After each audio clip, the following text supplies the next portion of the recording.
देर रात मंगलौर कोतवाली क्षेत्र अंतर्गत मंगलौर हरिद्वार बाईपास पर भगवानपुर चंदनपुर के ग्राम प्रधान के भाई की गाड़ी पर अज्ञात लोगों के द्वारा ताबड़तोड़ फायरिंग कर दी गई। वहीं इस दौरान ग्राम प्रधान भगवानपुर चंदनपुर के ग्राम प्रधान के भाई के साथ बैठे एक युवक को 4 गोलियां लग गई, जिससे वो गंभीर रूप से घायल हो गया। साथ ही साथ प्रधान के भाई को भी चोट आई है। बताया जा रहा है कि भगवानपुर चंदनपुर के ग्राम प्रधान के भाई देर रात अपने घर वापस जा रहे थे। जैसे ही वो बिजोली फ्लाईओवर के पास अपनी गाड़ी के पास पहुंचे तो वहां पर पहले से घात लगाए हुए अज्ञात हमलावरों ने उन पर ताबड़तोड़ फायरिंग कर दी। वहीं फायरिंग के दौरान कार में बैठा एक युवक गंभीर रूप से घायल हो गया। बताया गया कि युवक को 4 गोलियां लगी है। राहगीरों की मदद से गंभीर रूप से घायल युवक को देर रात सरकारी अस्पताल भिजवाया गया, जहां पर डॉक्टरों के दौरान युवक का उपचार किया गया और गंभीर हालत देखते हुए युवक को हायर सेंटर रेफर कर दिया गया। वहीं सूचना पर मौके पर पहुंची पुलिस ने पूरे मामले की जानकारी ली।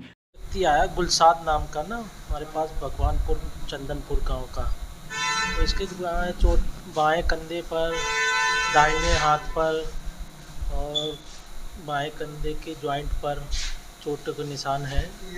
इनका भी उपचार कर दिया गया। हमारे द्वारा जो एजेंशियल उपचार है वो किया गया है। बाकी आगे के लिए सर्जन के लिए रेफ़र कर दिया। हाँ, अभी तो चोटें का प्रकार जो है ना, एक्सरे कुछ हो जाएगा और थोड़ी चीज़ें जो और इन्वेस्टिगेशन है उसके आधार पर हाँ हमारे द्वारा रेफ़र कर दिया गया है एम्स ऋषिकेश के लिए, सर्जन का ओपिनियन के लिए।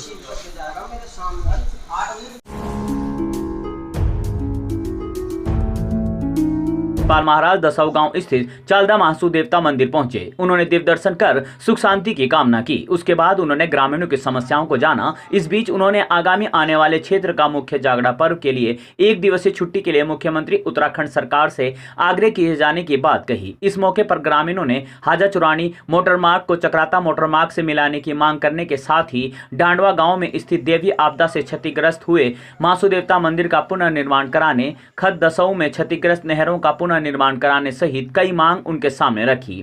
मैं आपके चैनल के माध्यम से बताना चाह रहा हूं कि जैसे आप जो है नेशनल न्यूज और अमर उजाला से प्रकाशित करते हैं, तो हम चैनल के माध्यम से और अपने खत के माध्यम से आप लोगों को सूचित करना चाह रहे हैं। पब्लिक हम जनमानस है, चालदा महाराज हमारे खत में विराजमान है ग्राम दसाऊ में, और जितना खत की तरफ से प्रयत्न किया जा रहा है उसमें हम खरे उतरने की कोशिश कर रहे हैं। और जो भी बाहर से श्रद्धालु लोग आ रहे हैं उनको भी यहाँ आके ठीक महसूस हो रहा है, जैसे कि लोगों की जो प्रतिक्रियाएं हैं कि यहाँ के जो खत के लोगों ने, खत पटगांव ने, दसों ने जो व्यवस्था बनाई है और जो भंडारे का आयोजन किया है, कि चालदा महाराज की कृपा से सब सुचारू रूप से चल रहा है। और जो कि आप प्रश्न किए कि आगे जागरण है, तो उसके भी हम पुख्ता तैयारी कर रहे हैं। अभी तत्काल ये 2-4 दिन में हमारी खत पटगांव की मीटिंग होने वाली है और जो अंतिम रूपरेखा है उसमें तैयार की जाएगी। और हम उम्मीद करते हैं कि श्रद्धालु लोग यहाँ अधिक से अधिक संख्या में आएँ और धर लाभ उठाएं।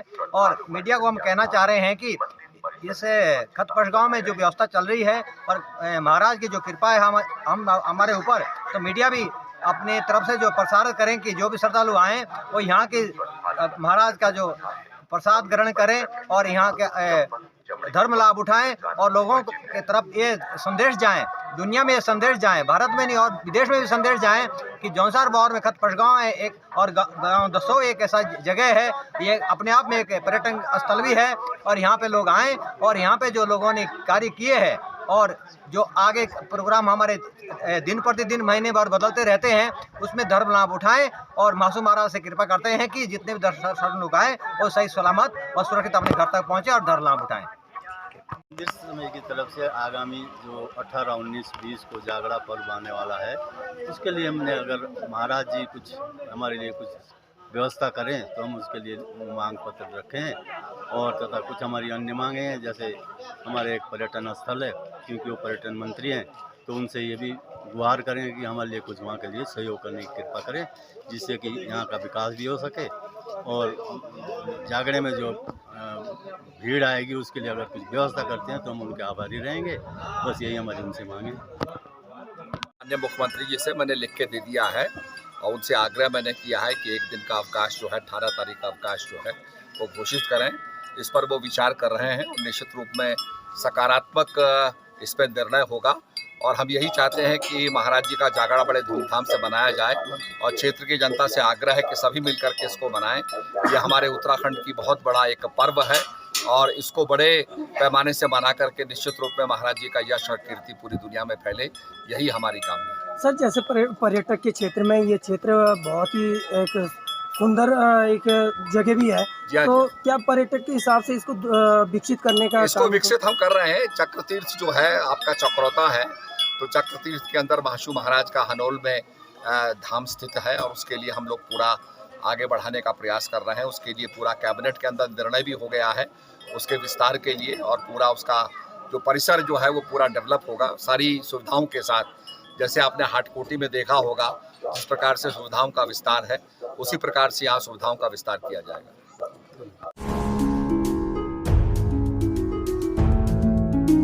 सड़क दुर्घटनाओं में लगाम लगाने के लिए वरिष्ठ पुलिस अधीक्षक हरिद्वार द्वारा जनपद हरिद्वार में सीपीयू यातायात पुलिस और स्थानीय पुलिस के संयुक्त टीम द्वारा चेकिंग अभियान चलाकर बिना हेलमेट ट्रिपल राइडिंग करने वाले लोगों के खिलाफ कार्रवाई करने में जुट गए। अभियान के तहत मंगलौर में संयुक्त टीम द्वारा वाहन चेकिंग अभियान चलाकर दर्जनों लोगों की चालान काटे गए। यातायात पुलिस अधीक्षक राकेश कुमार रावत ने बताया कि नेशनल हाईवे पर सड़क दुर्घटना के मामले लगातार बढ़ते जा रहे हैं, जिसमें अधिकतर लापरवाही के कारण सड़क दुर्घटनाओं में लोग अपनी जान गंवा रहे हैं। बिना हेलमेट वाहन चलाना, यातायात नियमों का पालन न करने वाले लोगों के खिलाफ कार्रवाई की जा रही है। जनपद हरिद्वार में अभियान चलाया जा रहा है और साथ ही लोगों से भी अपील की जा रही है कि वो यातायात नियमों का पालन करें।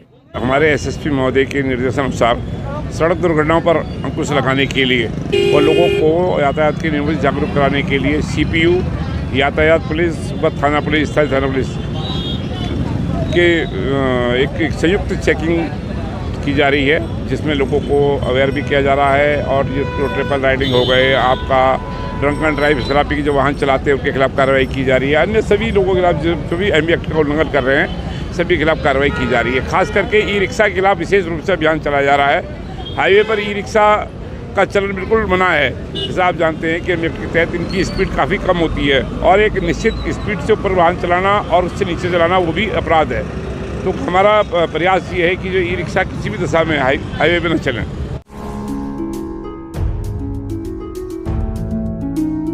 डोईवाला में किसानों की समस्या कम होने की बजाय बढ़ती जा रही है। जहां अब तक टाउन सिटी बनाए जाने को लेकर किसान आंदोलन कर रहे थे, तो वहीं अब शुगर मिल बेचे जाने का मामला तूल पकड़ता जा रहा है। इसकी खबर डोईवाला की जनता को मिलते ही यह मामला पूरी तरह गर्मा चुका है। इस मामले के विरोध में सैकड़ों किसानों व स्थानीय जनता ने सड़कों पर सरकार के खिलाफ जमकर नारेबाजी करते हुए केंद्र व धामी सरकार का पुतला दहन किया। लोगों में आक्रोश का अंदाजा इसी बात से लगाया जा सकता है कि केंद्र और सरकार के पुतले को ही जनता ने चप्पल जूतों से जमकर पीटा। किसानों का आरोप है कि केंद्र व राज्य सरकार मिलकर आम जनता व किसानों को पूरी तरह ठगने का काम कर रही है। अभी तक किसान टाउन सिटी को लेकर चिंतित थे, तो वहीं अब सरकार शुगर मिल को बेचने की तैयारी में है, जिससे किसानों की चिंताएं और भी बढ़ गई है। इसी को लेकर डोईवाले की जनता व किसानों में भारी आक्रोश है, जिसका विरोध करते हुए केंद्र और धामी सरकार का पुतला दहन किया गया। सरकार को किसानों से कोई लेना देना नहीं है। इतने दिन से डोईवाला क्षेत्र में आंदोलन चल रहा है, टाउनशिप के खिलाफ आंदोलन चल रहा है और 29 मई का जो चिट्ठी हम लोगों के हाथ लगी उससे हमें पता चला कि एक कमेटी बैठाई गई थी और उस कमेटी ने तय कर दिया कि इस फैक्ट्री को, शुगर फैक्ट्री को बंद कर यहाँ बड़ी टाउनशिप बनाई जाएगी, बड़े उद्योगपतियों को बेचा जाएगा। मैं बता देना चाहता हूँ, ये जो शुगर फैक्ट्री है, ये जो पूरे क्षेत्र में जो किसान है उनकी आय का एकमात्र आय का साधन है। दूसरा, डोईवाला क्षेत्र में जितना व्यापार देख रहे हैं, व्यापार को भी बहुत बड़ा फर्क आएगा अगर ये फैक्ट्री बंद हो गई। और कई सौ की तादाद में मजदूर यहाँ काम करते हैं। हम लोग मजदूरों की आवाज उठाने का काम कर रहे हैं, इतने सालों से किसानों की आवाज उठाने का काम कर रहे हैं, मगर ये सरकार किसी को चैन से जीने देना नहीं चाहती है। सिर्फ और सिर्फ व्यापारियों को पूछा जा रहा है।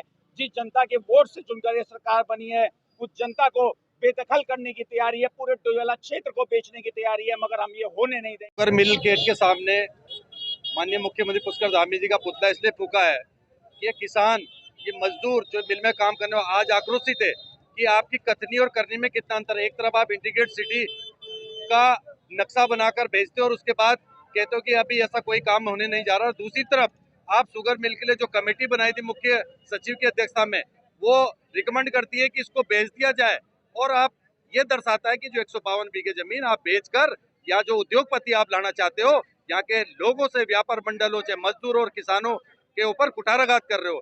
आज हम सब लोग एकत्रित होकर इस बात का विरोध करने आए हैं और शुगर मिल के गेट के आगे हमने प्रदर्शन किया और माननीय धामी जी को का पुतला फूंककर ये जताने की कोशिश की कि आप पूरे उत्तराखंड के मुख्यमंत्री हो, कुमाऊं के मुख्यमंत्री बनने की कोशिश मत करो। लंबे समय से डोईवाला के किसान और मजदूर को जो उत्तराखंड द्वारा सरकार द्वारा जो तंग करने का कार्य किया जा रहा है टाउनशिप स्मार्ट सिटी के नाम पे, उसके साथ ही कल एक काला फरमान और सुना दिया कि जो किसान यहाँ गन्ना उगाता था उस फैक्ट्री को ही बंद करने के आदेश जारी कर दिए। उसी के विरोध में शुगर फैक्ट्री के कर्मचारियों ने और क्षेत्रीय किसान और मजदूरों ने आज मुख्यमंत्री का पुतला दहन करने का कार्य किया है और आज के मंच के माध्यम से ये बता दिया है, अगर सरकार अपनी नाकाम कोशिशों से ना मानी तो डोईवाला का किसान मजदूर और फैक्ट्री के मजदूर संघ जितने भी हैं ये सरकार के नाक में दम कर देंगे, आंदोलन को और तेज करेंगे।